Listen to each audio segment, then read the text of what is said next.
राघव को पुरानी चीजें इकट्ठा करने का शौक था। उसके घर पर राजा महाराजाओं के समय की ऐतिहासिक तलवारें, युद्ध का सामान, सिक्के और कई चीजों का कलेक्शन था। राघव का सपना था कि कुछ वर्षों के बाद वो एक म्यूजियम खोलेगा। एक बार जब राघव राजस्थान में एक गांव में घूमने गया हुआ था तो एक आदमी उसके पास आया। सरकार, मेरा नाम संग्राम सिंह है। मैंने सुना है आप ऐतिहासिक वस्तुओं को इकट्ठा करने के शौकीन हैं। हाँ, मुझे हिस्टोरिकल चीजें कलेक्ट करना पसंद है। मेरे बारे में किसने बताया? राजू, जो बाहर आने वाले लोगों को गांव घुमाता है, उसने मुझे आपके बारे में बताया। मैं आपको ये बताने आया था कि मेरे पास एक बहुत पुराना मुकुट है। वैसे तो उसकी कीमत बहुत ज्यादा है, लेकिन अगर आप उसे खरीदेंगे तो मैं कम पैसों में भी बेच दूंगा। कीमत बाद में तय होगी, पहले मैं मुकुट देखना चाहता हूँ। राघव संग्राम सिंह के घर गया और उसने मुकुट देखा। मुकुट काफी अच्छी हालत में था। महेंद्र सिंह राजपूत एक छोटी रियासत के राजा थे। ये शानदार मुकुट वही पहना करते थे। राजा का कोई बेटा नहीं था, इसलिए महेंद्र सिंह के बाद उनकी बेटी कामनी ने मुकुट धारण किया। कामनी बाद में मुगलों से लड़ती हुई मारी गई। कहो सरकार, मुकुट पसंद आया या नहीं? मुकुट मुझे पसंद है, आप इसकी कीमत बोलो। 7 करोड़ से शुरू करके संग्राम सिंह ने 1 करोड़ में वो मुकुट राघव को बेच दिया। राघव मुकुट लेकर अपने घर लौट आया। आ गए श्रीमान, आज क्या खरीद कर लाए हैं? एक मुकुट, जरा इसे पहन कर तो दिखाओ। गौरी जब मुकुट अपने सिर पर लगाकर देखने वाली थी तभी किसी ने डोरबेल बजाई। इतनी रात को कौन हो सकता है? गौरी ने जब दरवाजा खोला तो बाहर कोई नहीं था, लेकिन दरवाजे पर खून से सने पैरों के निशान थे। राघव, देखो तो जरा, ये हमारे घर के आगे किसके पैरों के निशान हैं? मैं अभी कुछ देर पहले जब घर आया था तब तो ये निशान यहाँ नहीं थे। राघव ने अपने जूते चेक किए, लेकिन उसके जूतों में खून लगा हुआ नहीं था। लगता है कोई हमें डराने की कोशिश कर रहा है। दरवाजा बंद कर लो। राघव ने मुकुट को लॉकर में बंद कर दिया और अपनी वाइफ के साथ सोने चला गया। अगली सुबह जब राघव सोकर उठा तो उसने देखा कि मुकुट बाहर डाइनिंग टेबल पर रखा हुआ है।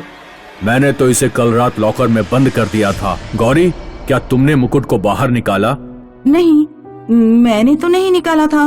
तब ये अपने आप लॉकर से बाहर कैसे आ गया? मुझे लगता है कल रात तुमने इसे यहीं छोड़ दिया होगा। ठीक है, ऐसा हो सकता है, पर इस बार मैं इसे तुम्हारे सामने लॉकर में रख रहा हूँ। कुछ दिन बाद राघव को एक कॉन्फ्रेंस में अमेरिका जाना पड़ा। अब कब तक वापस लौट कर आओगे? After 1 week. क्या तुम्हारे लिए कुछ लेकर आऊं? हाँ, मेरे लिए एक बारबी डॉल ले आना। राघव के जाने के बाद गौरी घर पर अकेली रह गई। उस दिन मैं मुकुट पहन नहीं पाई थी, आज पहन कर देखती हूँ। गौरी ने लॉकर से मुकुट निकाला और मिरर के सामने खड़े होकर खुद को देखने लगी। वाह, मैं तो कोई रानी लग रही हूँ। तभी अचानक पीछे से किसी ने गौरी के सिर पर जोर से हाथ मारा। गौरी का सिर बुरी तरह झन्ना गया। मुकुट गौरी के सिर से नीचे गिर गया और गौरी डर के मारे कांप गई। कौन है? गौरी ने तुरंत राघव को फोन किया। Hello hello Raghav. गौरी राघव से बात कर रही थी, तभी पीछे से किसी ने गौरी को जोर का धक्का मारा। गौरी ने देखा कि पीछे मुकुट पहनी एक भयानक लड़की खड़ी है। इससे पहले कि गौरी कुछ कह पाती, वो लड़की कमरे से भाग गई। गौरी का मोबाइल टूट चुका था। अब एक ही रास्ता बचा था कि गौरी घर से बाहर जाए और पड़ोसियों से मदद मांगे, लेकिन गौरी के रूम से बाहर जाने की हिम्मत नहीं हो रही थी, क्योंकि गौरी ने अभी कुछ देर पहले एक लड़की को देखा था। गौरी आहिस्ता आहिस्ता कमरे के बाहर गई। गौरी के हाथ पैर सुन्न हो गए जब उसने देखा कि बाहर लॉबी में राघव एक लड़की का गला दबा रहा है और लड़की बुरी तरह छटपटा रही है। राघव! तभी पीछे से लड़की की आवाज आई। मैं यहाँ हूँ पापा। हे भगवान, ये सब क्या हो रहा है? राघव अगली ही फ्लाइट से दिल्ली लौट आया। राघव, अच्छा हुआ तुम लौट आए। तुम राजस्थान से जो मुकुट लेकर आए थे, उसमें किसी लड़की की आत्मा है। उस मुकुट के बारे में जरा पता तो करो। राघव मुकुट लेकर राजस्थान के उसी गांव में पहुंचा जहां संग्राम सिंह नाम के एक आदमी ने उसे मुकुट बेचा था। गांव वालों ने बताया कि संग्राम सिंह घर बेचकर कहीं जा चुका है। राघव को संग्राम सिंह का भतीजा रवि मिला। क्या तुम इस मुकुट के बारे में कुछ जानते हो? हाँ, मैं जानता हूँ, लेकिन मैं आपसे अकेले में बात करना चाहूँगा। मेरे चाचा संग्राम सिंह और मीना राजपूत में गहरी दोस्ती थी। मीना राजपूत के पास ही ये कीमती मुकुट था। ये मुकुट उसकी पैतृक संपत्ति का हिस्सा था। संग्राम चाचा की नजर इस मुकुट पर थी। एक दिन संग्राम चाचा ने मीना को खूब शराब पिलाई और फिर उसे घर छोड़ने गया। चाचा ने मीना के घर पर ही मीना का गला घोंटकर उसे मार दिया। मीना की बेटी केसरी ने सब कुछ देख लिया था। चाचा ने केसरी को भी मार दिया और गांव वालों से कह दिया कि शराबी मीना ने अपनी बेटी को मारकर आत्महत्या कर ली। मेरे अलावा गांव में चाचा की सच्चाई कोई नहीं जानता। इस मुकुट में केसरी की आत्मा समाई हुई है। चाचा को अक्सर आत्मा परेशान किया करती थी, इसलिए उन्होंने ये मुकुट आपको बेचकर इससे पीछा छुड़ाने की कोशिश की है। आत्मा तब तक मुकुट का पीछा नहीं छोड़ेगी जब तक ये मुकुट मीना के परिवार के किसी सदस्य को नहीं सौंप दिया जाता। क्या मीना के परिवार का कोई सदस्य अभी जिंदा है? मीना की एक बड़ी बेटी जो एक लड़के के साथ भाग गई थी, उसे ढूंढना होगा। राघव ने कई महीने मेहनत करके मीना की बड़ी बेटी को ढूंढ निकाला और उसे मुकुट सौंप दिया। बहुत पुरानी अंग्रेजों के जमाने की बात है। आगरा के पास यमुना नदी के तट पर रायगंज नाम का एक गांव था। उस गांव में हीरा मणिक नाम का एक बहुत बड़ा सोना व्यापारी रहता था। गांव से लेकर आगरा तक हीरा मणिक की सोने चांदी के आभूषणों की दुकानें थीं। एक बार आधी रात को किसी ने हीरा मणिक के घर का दरवाजा खटखटाया। हीरा मणिक बिस्तर पर लेटे हुए, भूरा, जरा देखना तो इतनी रात में कौन आ गया? आज नौकर छुट्टी पर गया हुआ है। हीरा मणिक खुद ही उठकर दरवाजा खोलने गया। बाहर एक आदमी था जो काफी घबराया हुआ लग रहा था। अपनी पहचान बताने का मेरे पास वक्त नहीं है, बस इतना समझ लीजिए कि मैं एक चोर हूँ। किसी ने मुझे आपका पता बताया है। मेरे पास एक सोने का पिंजड़ा है, वो देखिए। मैं ये प्रांत छोड़कर जा रहा हूँ और पिंजड़ा बेचना चाहता हूँ। आप इसकी जो कीमत समझे वो मुझे दे दें। हीरा मणिक ने सोने का ऐसा शानदार पिंजड़ा पहले कभी नहीं देखा था। उसने तिजोरी में जितने रुपए रखे थे उस अनजान आदमी को दे दिए और पिंजरा खरीद लिया। लगता है आज मुझे किसी पुराने पुण्य का फल मिला है। इस पिंजड़े की कीमत लाखों में होगी, पर वो आदमी मुझे कौड़ियों के भाव इसे बेचकर चला गया। हीरा मणिक ने वो पिंजरा अपने घर के सबसे अंदर वाले कमरे में रखवा दिया। हीरा मणिक की बेटी कामिनी अक्सर अंदर वाले कमरे में खेलने चली जाया करती थी। अरे वाह, ये पिंजरा तो बहुत बड़ा है, इसमें तो मैं अपने लिए घर भी बना सकती हूँ। कामिनी पिंजरे पर पीठ लगाकर बैठ गई और अपनी गुड़िया से बातें करने लगी। गर्मी आने वाली है, इस बार हम नानी के घर घूमने जाएंगे।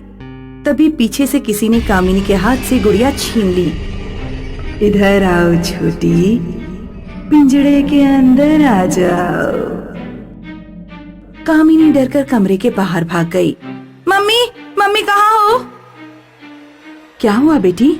पिंजरे में कोई है, उसने मेरी गुड़िया छीन ली। कामिनी की माँ वसुंधरा अंदर कमरे में गई। उसने देखा कि पिंजरे में कोई नहीं है और कामिनी की गुड़िया पिंजरे में पड़ी हुई है। शाम को जब हीरा मणिक घर लौटा तो वसुंधरा ने उसे कामिनी के साथ हुई घटना के बारे में बताया। कहीं इस पिंजरे के साथ कोई समस्या तो नहीं जुड़ी हुई है, वरना वो आदमी इतने सस्ते में इसे बेचकर क्यों चला जाता? तुमने इसे खरीदने से पहले इसके बारे में कुछ तो पूछ लिया होता। मुझे नहीं लगता इस पिंजड़े के साथ कोई समस्या है। कामिनी बच्ची है, किसी और कारण से डर गई होगी। वैसे भी अगले महीने मैं इस पिंजड़े को पिघलवा के इसके सोने से आभूषण बना दूंगा। और हाँ, मैं तुम्हें बताना भूल गया था, कल मैं बहुत जरूरी काम से आगरा जा रहा हूँ। 3 दिन बाद लौटूंगा। हीरा मणिक अगले दिन आगरा के लिए निकल गया। घर पर उसकी पत्नी, बेटी और नौकर रह गए। उस रात सोने से पहले कामिनी की माँ ने उस कमरे में ताला लगा दिया जिसमें पिंजरा रखा हुआ था और अपनी बेटी के साथ सोने चली गई। कामिनी को सर्दी लग रही थी। रात में उसे बार बार खांसी आ रही थी। मैं अभी तुम्हारे लिए अदरक का रस लेकर आती हूँ। वसुंधरा रसोई में अदरक लेने गई, तभी उसे पिंजरे वाले कमरे से आवाज सुनाई दी। ऐसा लग रहा था जैसे कोई पिंजरे की सलाखों पर कुछ मार रहा है। वसुंधरा ने नौकरों को बुलाया। भूरा, जरा इधर आना। क्या हुआ मालकिन? इस कमरे का दरवाजा तो खोलो। नौकर ने दरवाजा खोला तो आवाज आना बंद हो गई। क्या हुआ मालकिन, क्या कोई परेशानी है? कुछ नहीं, तुम जाकर सो जाओ। नौकर सोने चला गया। वसुंधरा कुछ देर पिंजरे के पास ही खड़ी रही।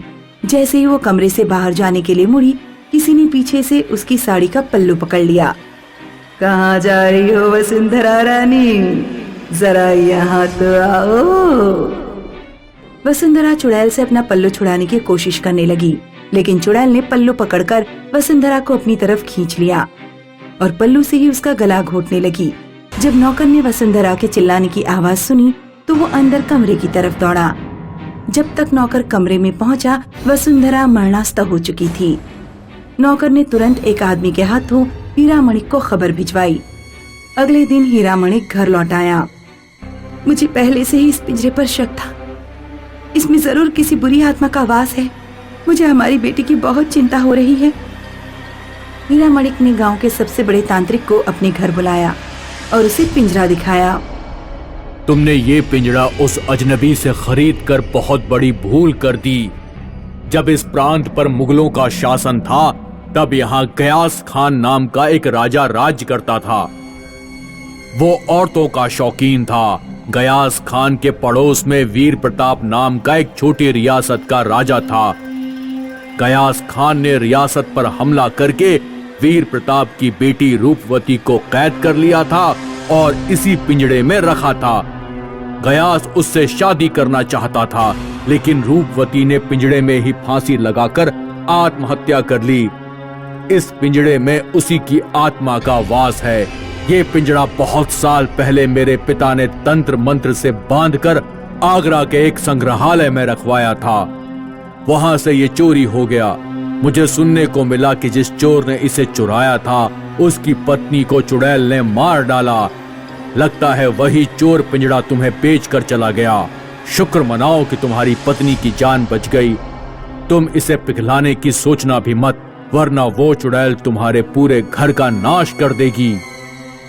हीरा मणिक ने अंग्रेज अधिकारियों से बात की और उस पिंजड़े को आगरा के संग्रहालय में वापस रखवा दिया।